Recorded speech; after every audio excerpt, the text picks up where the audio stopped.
देखिए, ये आंदोलन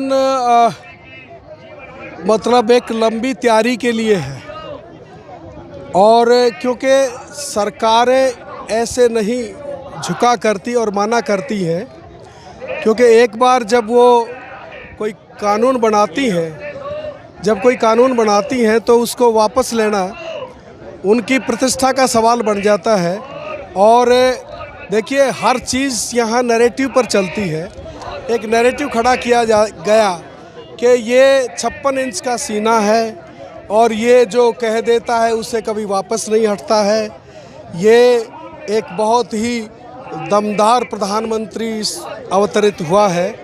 तो ऐसा एक जो छवि क्रिएट की गई थी, तो वो देख रहे हैं कि ये आंदोलन अगर इसकी मांगों को मान लिया जाए, वो जानते हैं उनको माननी पड़ेंगी, लेकिन जितने दिन तक हो सकता है अपने इस नैरेटिव को रखा जाए, वो अपने जो इसके सूट बूट की सरकार है, ये कॉरपोरेट भाइयों के लिए भी और मॉनेटरी फंड एंड IMF के लिए भी कि नहीं, हम अभी डटे हुए हैं, हम अभी समाधान कर लेंगे।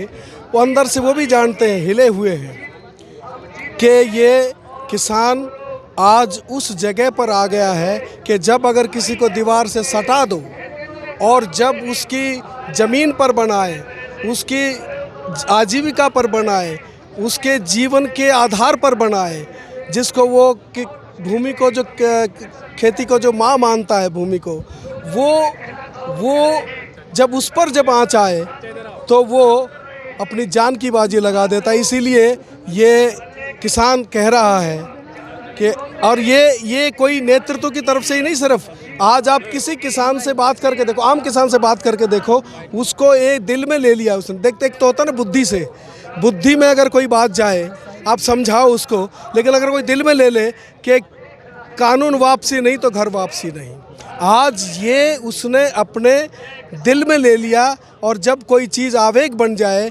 उसके लिए किसी किस्म की भी कुर्बानी देने के लिए तैयार हो जाता है। और आज ये 3 कृषि कानून और जो MSP पर फसलों की गारंटी और ये बिजली बिल के खिलाफ जो एक आंदोलन खड़ा हुआ है, ये आप आंदोलन की परिणति के बारे में आप ये सोच सकते हो सर कि ये कहाँ जा रहा है? क्या ये दिन पर दिन धीमा पड़ रहा है? वही मैं पूछना चाह रहा था कि इतने दिन हो गए हैं फिलहाल, और बार बार जो है टिकैत जी ये कहते हैं कि आंदोलन जो है आप कम से कम अक्टूबर तक तो मान के चलिए, और हो सकता है कि आगे भी चलेगा।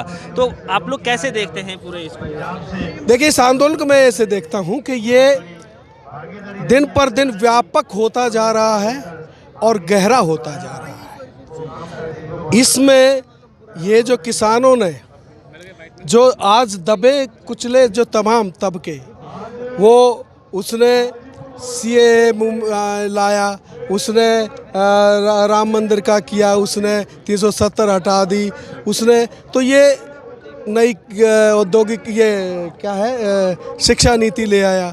कोई कुछ बोलने वाला नहीं, उनको लगा कि कोई कुछ बोल नहीं रहा, लेकिन दर्द तो सबके थे। दर्द तो पेंट अप फीलिंग्स जिसे हम कहते हैं, जो जमा हुआ आक्रोश तो सबका था। इस किसान आंदोलन ने एक जज्बा दे दिया और वो सारा का सारा एकजुट होते जा रहा है अब धीरे धीरे, और यही सरकार के लिए खतरे की घंटी है। जैसे कि सर, ये लंबा चलने वाला कहा जा रहा है, आंदोलन बहुत ही लंबा चलने वाला है, तो किसानों पे कोई फर्क पड़ेगा? जैसे कि खाने की फैसिलिटी होती है और बहुत सारी चीज़ें होती हैं, देखिए कैसे होंगी ये सारी चीज़ें? एक तरीके से इसको आप ऐसे लगा लीजिए कि जीवन मरण का संघर्ष के तौर पर इसको ले लिया है। और इसमें किसान की खास तौर से मैं बोलूँ, हम जैसे मध्यम वर्गीय और जो दूसरे लोग हैं, वो ज़रा तकलीफ़ों से ज़्यादा प्रभावित होते हैं, लेकिन किसान तो दिन रात 45 डिग्री टेम्परेचर से लेके 2 डिग्री टेम्परेचर तक, 1 डिग्री टेम्परेचर तक तो हम देख ही चुके। आपने यहाँ कितनी बारिश हुई, मैंने कितने इंटरव्यू देखे किसानों के, वो कह रहे हैं हाँ बाबा कुछ दिक्कत है, आपको परेशानी? बोला कोई परेशानी नहीं। बोला ये इतनी बारिश में सारे कपड़े भीग गए हैं, क्या हो गया है? तो बोला कोई बात नहीं, हम तो ये हमारा जीवन का एक हिस्सा है, संघर्ष और तकलीफ़ें हमारे जीवन का हिस्सा है, वो हम झेलते रहते हैं। तो हम तो 45 डिग्री में भी ऐसे ही काम करते हैं। और रमेश पराशर जी, एक सवाल है मेरा कि आप कह रहे हैं कि आंदोलन जो है जितना देर होता चला जाएगा उतना व्यापक होता चला जाएगा। एक सवाल है मेरा, कहीं ऐसा तो नहीं कि आंदोलन जो है इतना देर चलने के बाद है जो थोड़ा ठंडा पड़ सकता है, ऐसा कुछ लगता है?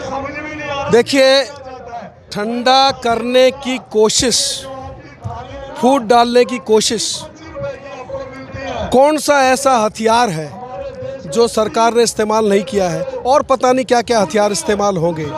लेकिन आपने सबसे ज़्यादा चोट जो आई थी वो 26 जनवरी को जो नैरेटिव खड़ा करने की कोशिश की गई थी। अब ये तो जांच का विषय है, आएगा सामने कि ये स्पॉन्सर्ड था या ट्यूटर्ड था या प्रायोजित था, जो इस तरीके से कराना और किसानों को बदनाम करना।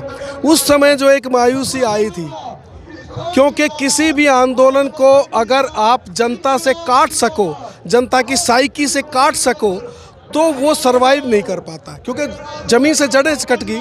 क्योंकि आंदोलन की ज़मीन होती है जनता। अगर ये कर सकते ये लोग जो करने की कोशिश की, Khalistani, Pakistani, Chinese, foreign funding, माने कौन सा नैरेटिव था जो खड़ा नहीं किया गया और इसको जनता से अलग थलग करने की कोशिश की गई। लेकिन हम देख रहे हैं, आप भी देख रहे हैं, महसूस भी कर रहे हैं कि ये आंदोलन के प्रति संवेदना, इसके प्रति समर्थन, इसके साथ बल के एकाकार होना।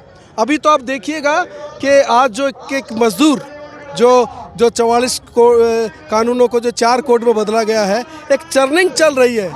और इस आंदोलन ने एक भरोसा दिया है, हाँ लड़ा जा सकता है, किसी भी बड़ी से बड़ी आताताई सत्ता का मुकाबला किया जा सकता है, और ये व्यापक होता जा रहा है। एक सवाल यहाँ पे ये भी है कि आप लोग तो जो है किसान आंदोलन के लिए आप लोग लगातार यहाँ आते रहे हैं कि जो 3 कृषि कानून लाए गए हैं बिल, उसको वापस कराना है, और साथ ही साथ जो है जो MSP की बात आप लोग कर रहे हैं बार बार कि वो करानी पड़ेगा। उसके साथ साथ आप लोग और भी चीज़ें ऐड कर रहे हैं, कह रहे हैं कि जो बाहर से जो कंपनियाँ आ रही हैं, जैसे अमेज़न है, फ्लिपकार्ट है, ऐसे बहुत सारी जो है ई-कॉमर्स वेबसाइट आ रहे हैं, जिसके बाद जो है छोटे छोटे जो व्यापारी है काम करने वाले, उन पर इफेक्ट पड़ेगा। तो क्या आप लोग ऐसे सब मुद्दे भी आप लोग उठाने वाले हैं इस आंदोलन के तहत? एक चीज़, बड़ा अच्छा सवाल आपने कर दिया, थोड़ा गहराई से विचार करिए। आज तक जितने भी आंदोलन उठे हैं वो भावनात्मक मुद्दों पर उठे हैं, चुनाव भी लड़े गए भावनात्मक मुद्दों पर उठे हैं। ये आज़ादी के इतिहास में पहली बार आर्थिक मुद्दों को लेकर ये आंदोलन उठा है। आर्थिक मुद्दों को लेकर के जिस तरीके से ये जो सत्ता, जो सरकार, ये किस तरीके से कॉरपोरेट के लिए जीती है, कॉरपोरेट के लिए काम करती है, जनता के लिए काम नहीं करती है। आज लोगों ने ये समझ लिया है कि ये जो हमारी जो आर्थिक बदहाली है, आप इसको जुमलों से नहीं कर सकते। राम मंदिर बना दिया, बड़ी अच्छी बात, आस्था का विषय है, सब कर लेंगे उसमें।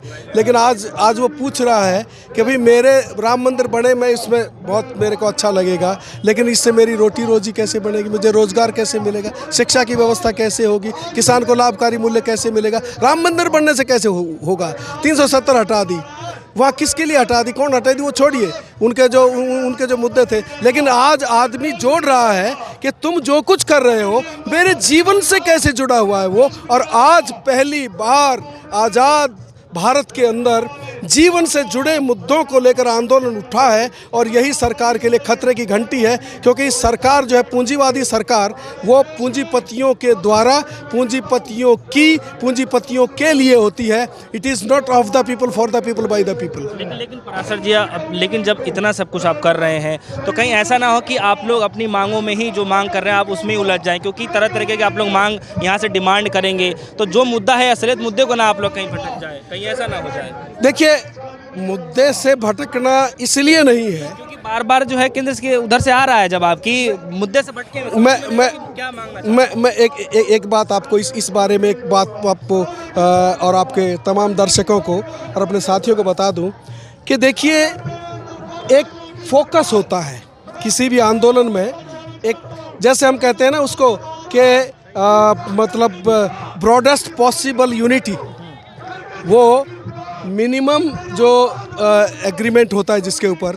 और आज 3 कृषि कानूनों और MSP के ऊपर आज एक व्यापक एकता खड़ी हुई है, ये इसके फोकस में है। क्योंकि हम जानते हैं कि ये अगर हासिल हो गया तो फिर अरे सरकार भी तो इसीलिए डरी हुई है कि फिर तो लाइन लग जाएगी। ये तो अमित शाह ने 8 तारीख की मीटिंग में उनको लोगों को कहा जी फिर तो मतलब मजदूर आ जाएंगे, फिर जो है 370 की बात उठ जाएगी, फिर तो ये हो जाएगा, फिर तो वो हो जाएगा। वो भी डरे हुए हैं और हम जानते हैं कि हमारा फोकस है जो broadest unity, minimum common programme. तो मिनिमम कॉमन प्रोग्राम इस आंदोलन का है, वो है मिनिमम कॉमन प्रोग्राम है 3 काले कानून, एमएसपी की गारंटी।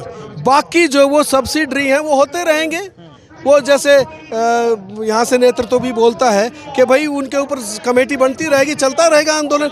लेकिन ये अगर हासिल हो गया तो एक रास्ता खुल जाएगा और ये नैरेटिव चला जाना चाहिए, चला जाएगा। जिसके लिए सबसे ज़्यादा सरकार डरी हुई है वो कृषि कानूनों को कल वापस ले सकती है, एक कलम के झटके में ले सकती है।